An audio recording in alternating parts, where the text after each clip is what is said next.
Assalamualaikum warahmatullahi wabarakatuh. Sampurasun. Kembali Bonsai Podcast. Ya, obrolan santai ya, adapun ngopi. Ngobrol perkara ide di episode ke-6. Kebetulan di episode ke-6 ini kita kedatangan tamu dari pembina termasuk pendiri juga Ormas OI Kota Banjar.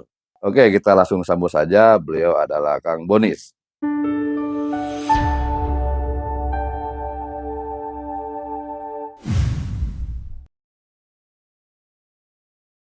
Wilujeng Sumping, Kang Bonis. Mohon hatur nuhun waktusna tos. Sami-sami.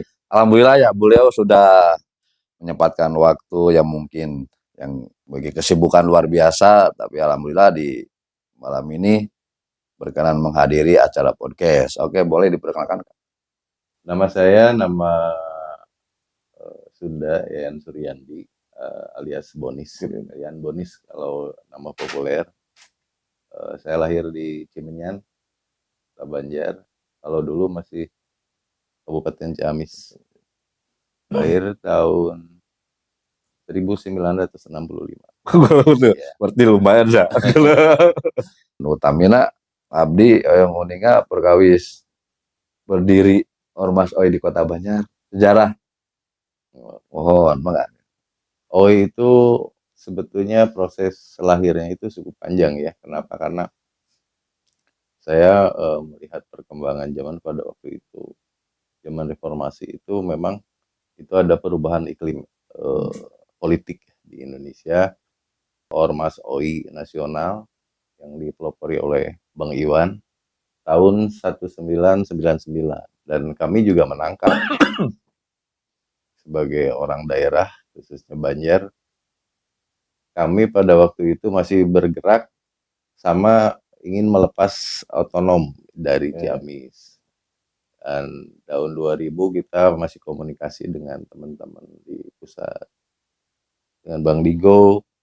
Kemudian kita ada sebuah kesimpulan gitu, kita berproses aja Kang Bonis katanya.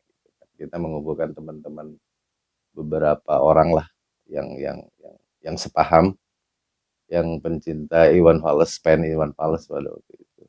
Saya juga bergerak dengan teman-teman bersamaan dengan pergerakan Banjar lepas dari Ciamis pada waktu itu. Jadi agak tersita ya.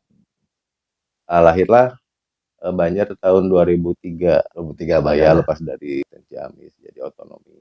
Kemudian kesempatan itu sudah beres, ya tinggal kita mengisi harapan. Pada waktu itu saya sama teman-teman, terutama Kang Dadang Rustama almarhum ya, beliau sendiri juga komunikasi dengan pusat, dengan daerah-daerah terdekat. Akhirnya kita dikasih peluang tahun 2005, kalau nggak salah 2005 ya, 2005 ke 2006. Nah, pada waktu itu kalau nggak salah 4 Desember pas kelahiran saya itu lahirlah SK dari pusat gitu. Dari pusat 4 Desember pas kelahiran saya. Akhirnya kita mengikrarkan diri dengan beberapa karya event lah. Kita sosialisasi dengan teman-teman, terutama pada waktu itu antara musik dan olahraga pada waktu itu.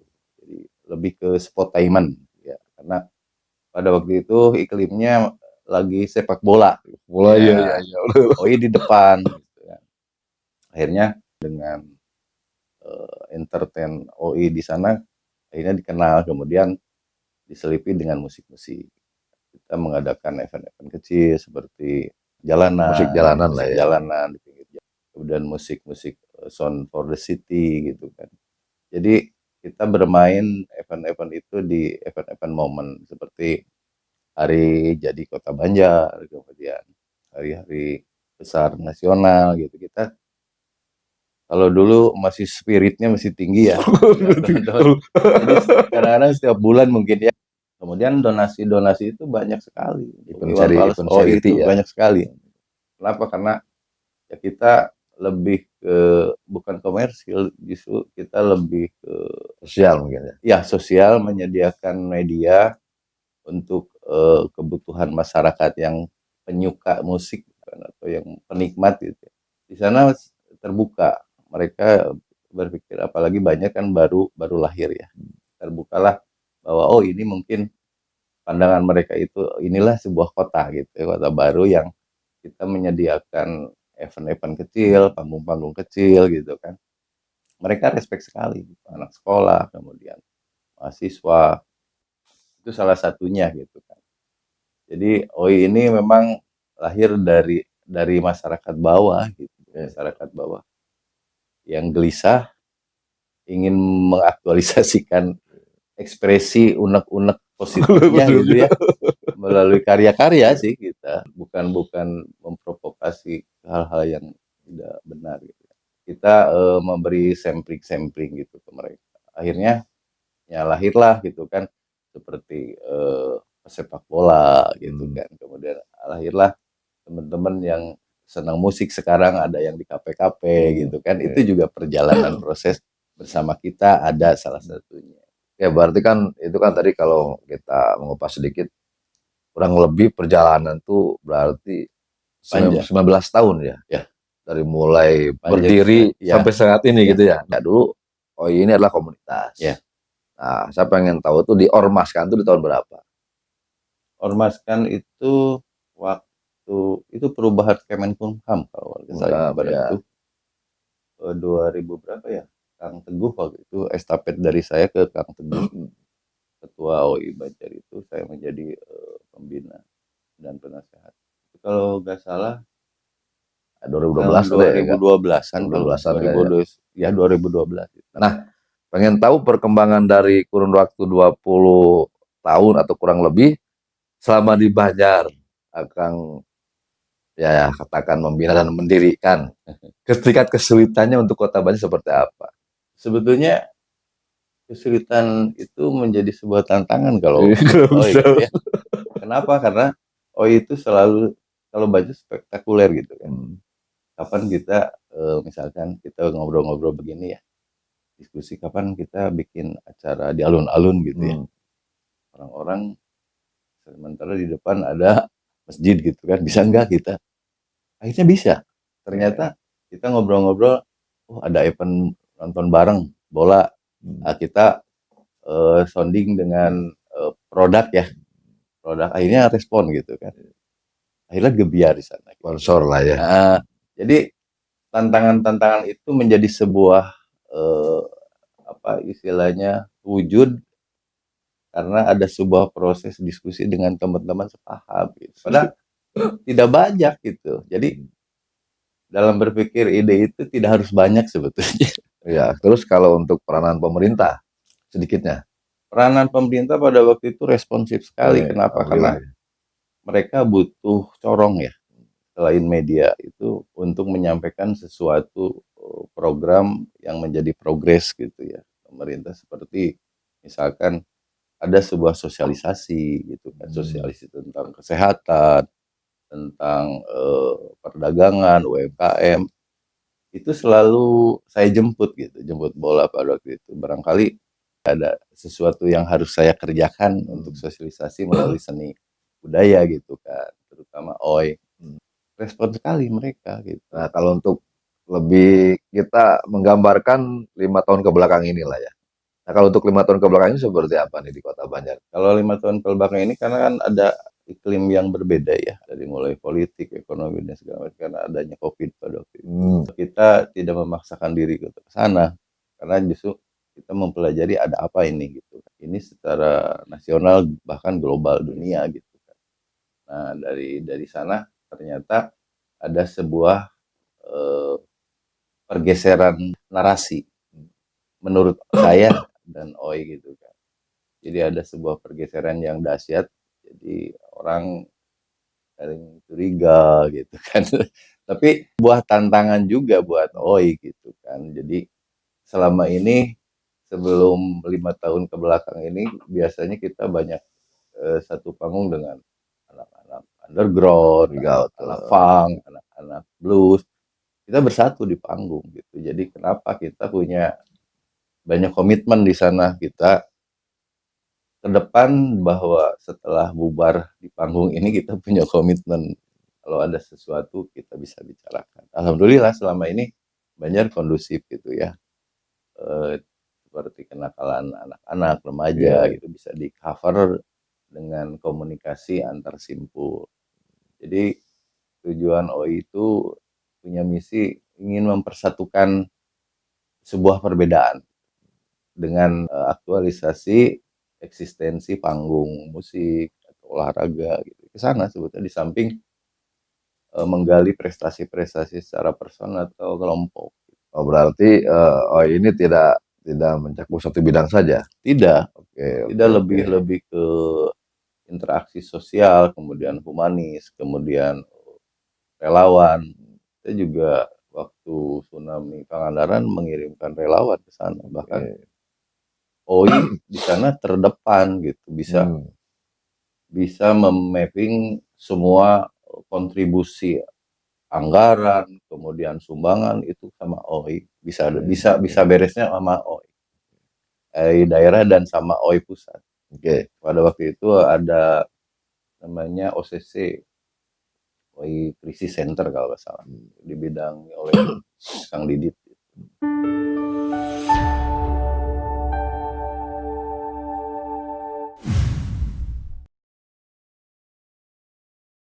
Nah, gini Kang, kebetulan sekarang kan memang kita masuknya di era digitalisasi Ya, secara global nih. ya. Nah, otomatis peranan daripada kita sebagai musisi lah anggap ataupun kita sebagai aktivis pegiat seni budaya dalam menghadapi era digital seperti sekarang ini, pandangan kamu ini seperti apa?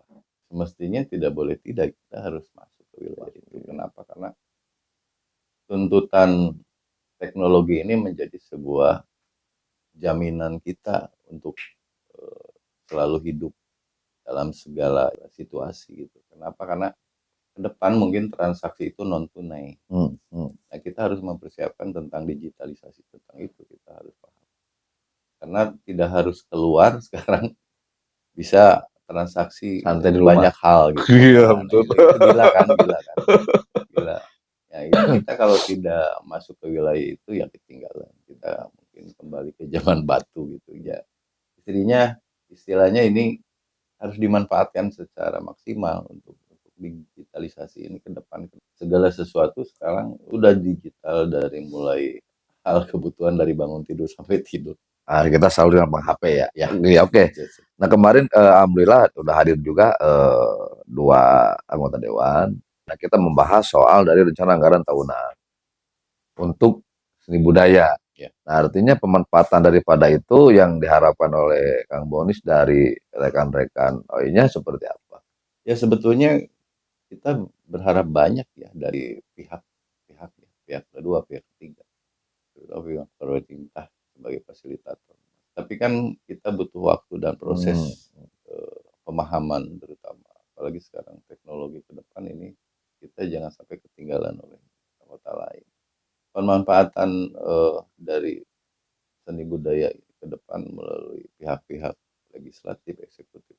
Ya kami butuh justru mereka harus membuka ruang dan merangkul, mendiskusikan hal apa yang diinginkan, apa yang dibutuhkan. Jadi kebutuhan wajib dan kebutuhan di luar itu harus paham mereka. Kenapa? Karena seni budaya ini berlangsung setiap hari. Kalau kita tidak mempererat dan berkomunikasi secara intens, itu akan ada celah masuk budaya-budaya yang sifatnya bisa meruntuhkan yang sudah terjalin selama beberapa tahun ke belakang. Jadi kekhawatiran itu selama ini OI bukan sendiri, banyak komunikasi sih, cuma tidak begitu signifikan jawabannya gitu. Karena mungkin perjalanan waktu, kemudian proses yang panjang. Karena Banjar baru 21 tahun ya. Ya kita butuh waktu bersabar dan kita harus menjemput harapan-harapan itu. Insya Allah kalau istilahnya sinergi gitu ya. Ya insya Allah sebetulnya Banjar kalau secara kacamata OI itu sangat potensi. Potensinya gede lah ya. Potensi SDM-nya, kemudian alamnya juga potensi. Kenapa? Karena ya saya lahir di sini juga kembali lagi ke sini gitu ya, ke tanah air itu karena punya harapan dengan membangunnya OI dengan teman seni budaya. Ya kita punya harapan yang notabene selama ini baru terkabul doa-doa kecil saja.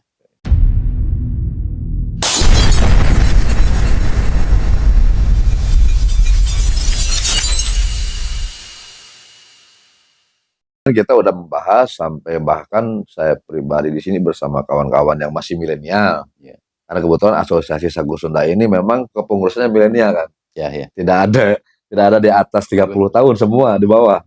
Kebetulan pelajar juga kemarin kita udah membuat satu program juga yang termasuk untuk digital. Kebetulan alhamdulillah dari anggota dewan yang sudah datang ke sini kemarin, kita ada komunikasi lebih lanjut untuk masuk ke rencana anggaran tahunan dan otomatis di sana ada muncul nominal. Nah, artinya di sini satu harapan besar bahwa untuk Kota Banjar bisa menjadi salah satu kota yang memang penuh dengan segudang event-event skala nasional. Nah, itu untuk peningkatan APD sebagainya kan gitu. Nah, kalau melihat dari segi perkembangan musisi dari Kota Banjar ini yang menurut Kang Boni seperti apa? Ya, sebetulnya kalau Banjar ini kan tadi potensialnya ada. Tapi tetap harus sinergi, harus disentuh, harus dirangkul. Kenapa? Karena ini masih kubu-kubu. Ini masih kubu. Ya. Mungkin akulturasi juga. Jadi kebutuhan itu memang harus dibuka selebar-lebarnya bahwa di wilayah seni budaya itu bisa menjadi sebuah profesi atau profesional untuk menghasilkan segala sesuatu nilai gitu kan. Jadi harus dipastikan, harus diyakinkan itu untuk generasi. Jadi nanti generasi itu merespon dengan syaratnya totalitas gitu. Jadi selama ini masih ngambang gitu. Masih ngambang. Banyak hal ya. Saya tidak jauh, saya punya anak musisi kecil lah. Junior gitu ya. Dia punya band lumayan gitu. Dia masih khawatir karena belum bisa dijanjikan itu hanya sebuah hiburan kecil atau hobi kecil yang beradventur ini sejenak saja. Nah, kemarin saya kebetulan diskusi itu saya menyempatkan juga memasukkan poin-poin tentang bagaimana hiburan ini dari masalah hobi tentang musik lah, kita bicara musik itu jangan sampai jadi sebatas ajang untuk seremonial saja. Nah, kemarin saya sudah sampaikan, artinya saya memohon ada beberapa kegiatan yang memang bisa berjenjang karir, mulai dari karya, perjalanan kan begitu. Nah, artinya bagaimana untuk seni budaya ini bisa berkolaborasi dengan sektor UMKM, dengan sektor sosial sebagainya, termasuk pendidikan. Nah, kebetulan kalau untuk dinas pendidikan di sini responnya alhamdulillah. Jadi akan ada sebuah ekstrakurikuler yang memang diwajibkan untuk diikuti. Jadi sarana akademik. Nah, kira-kira untuk melihat dari untuk program kerja yang disampaikan saya barusan, menurut Kang Boni seperti apa? Bagus justru kan. Itu memberikan celah ya, peluang untuk generasi bahwa media itu menjadi sebuah jalan untuk mengaktualisasikan, bisa karya, bisa belajar di sana. Dengan adanya istilahnya gayung bersambut itu ya insya Allah sebetulnya, karena selama ini generasi ini kan butuh guiding, butuh provokasi positif ya. Kenapa? Karena ekstrakurikuler itu bagian yang terpenting. Istilahnya mata pelajaran yang lain itu untuk bekal, sebetulnya bekal yang paling hebat itu. Dengan ekstrakurikuler itu bisa kita mensisipkan seni budaya, misalkan roadshow tentang seni tradisi, kearifan lokal, apapun itu namanya. Itu menyampaikan sesuatu melalui aktualisasi alat musik. Mereka harus tahu. Dari hal itu akan menjadi sebuah modal ke depan. Insya Allah akan mencintai budayanya, akan mencintai dengan sendirinya ya. Dengan sendirinya, karena pasti tergores gitu ya di jiwa-jiwanya. Memang harus dikenalkan. Harapan saya ya dengan ada peluang itu ya insya Allah bisa generasi ke depan bisa unggul kalau ini dibuka. Dari peluang itu juga memang harapan besar dari kedua belah pihak kemarin menginginkan APD untuk Kota Banjar ini meningkat. Terutama kita berbagai sektor harus memang ada komunikasi terlebih kepada wisata. Bagaimana peranan seni budaya bisa masuk ke wisata. Nah, ini kira-kira pandangan untuk Kang Boni.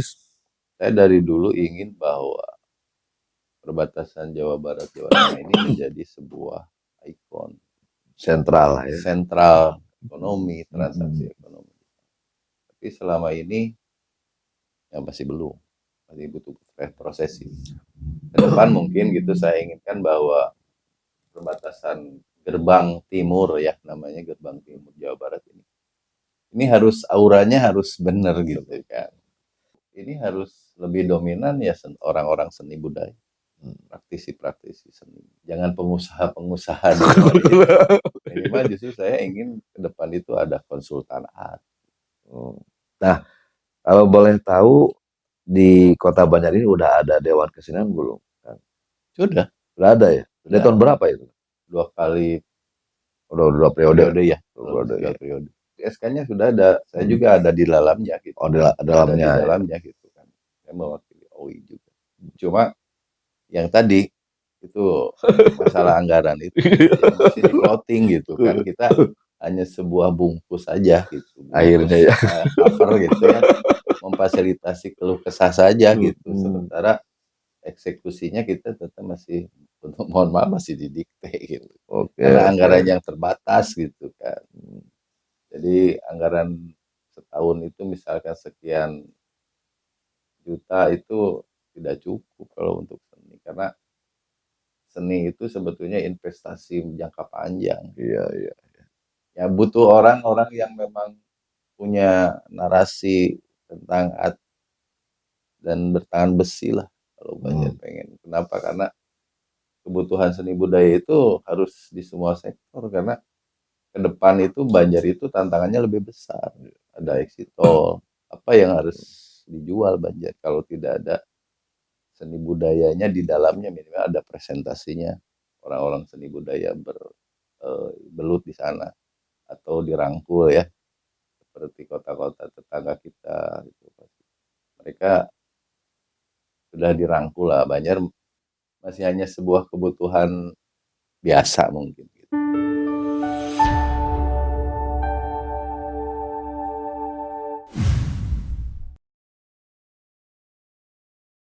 Mungkin itu kan daripada belum sempurnanya pemerintahan. Betul, Ya, butuh artinya kan butuh tergantung kepada daerah sebenarnya sih. betul Gitu ya. ya. Ya butuh orang yang bertahan besi gitu Iya.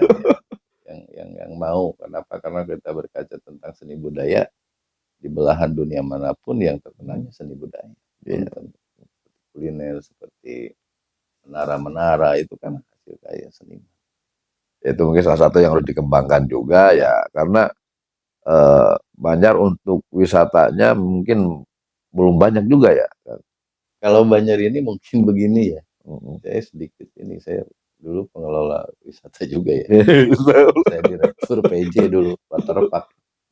Tapi saya menyelesaikan masalah Vicor Oh. 50-50 dengan pengelola. Jadi kebanyakannya tadi karena mungkin kota baru ya, jadi latah gitu, copy paste gitu. Maaf gitu ya. Dan terbukti gitu. Jadi tidak berdasarkan riset gitu, akademisi atau praktisi seni gitu. Semestinya kan ada sebuah penelitian. Apa sih di Banjar ini yang harus jadi primadona dengan iklim dan geografis seperti ini? Padahal strategi segitiga Iya, emas ini iya, Banjar iya itu benar. sebetulnya.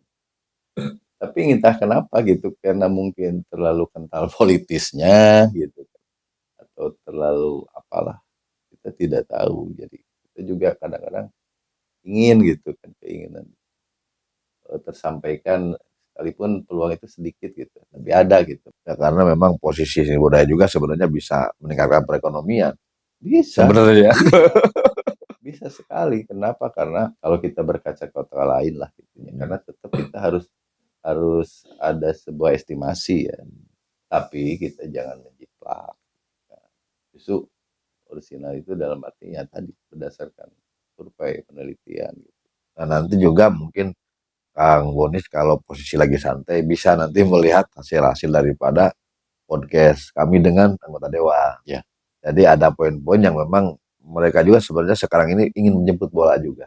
Justru itu karena kan kita kebutuhan legislatif itu adalah oh, pencetak anggaran, karena harusnya ya, makanya tadi saya dengan adanya peluang itu untuk merangkul kita, sok buka lebar-lebar.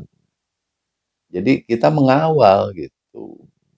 kenapa tidak gitu. Jadi selama ini kan kita hanya diplot, Oke. terus terang hanya diplot. Paling besar anggaran 200 juta banyak. Per Ngeri kan? per setahun. Ngeri Oh, kan? iya iya iya. Oh, berarti terbagi-bagi tetap itu ya. Iya. Oke. Coba kalau ke depan saya melihat ada CSR, Iya iya. ada hibah. Kalau di kota-kota lain ada hibah. Oke lah sulit, tapi kan bisa ditempuh. Iya. Kalau ada kemauan, kenapa tidak? Jadi sudahlah, jangan terlalu politis lah. Betul, betul. Kami juga butuh ruang loh. Biar nggak kaku ya. Satu hal gini lah, ikonik Banjar apa sih? Iya iya iya. Anggaran besar sekali, 20 tahun banyak. Saya suka ikut bus Renbang itu 800 sekian M murni, belum perubahan, belum dari APBD 2, APBD 1 pusat. Ngeri sebetulnya. Ya kita beri peluang untuk menjadi istilahnya pemain cadangan lah. Ambil bagian begitu kalau cadangan selalu dia cadangan. Pemain inti kayak pemain cadangan. Ambil cadangan. Lah penonton unggul bisa lapar.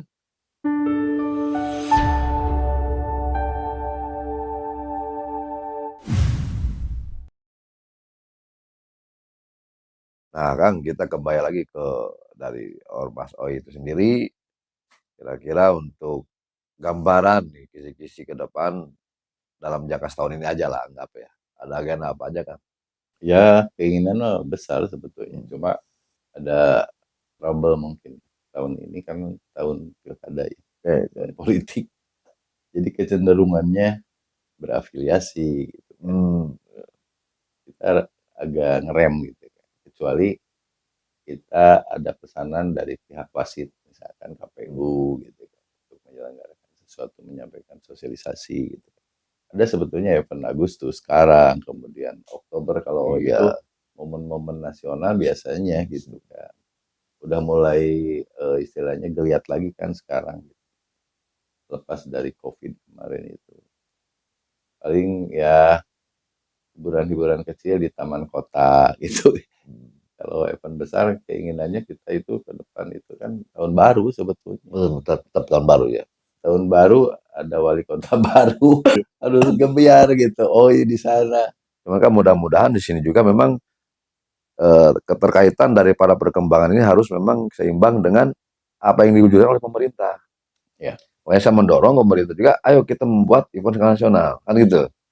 Nah, kira-kira peranan aktif untuk itu kan diharapkan bahwa semua komponen ini untuk aktivis seni budaya ini bisa bersatu kan. Minimalisnya kalau bersatu semua nggak mungkin. Ya. Tapi kan 70% ada yang bergabung, kita membuat satu program yang memang skalanya nasional. Bila perlu, ya paling enggak minimal 2 bulan sekali lah. Betul.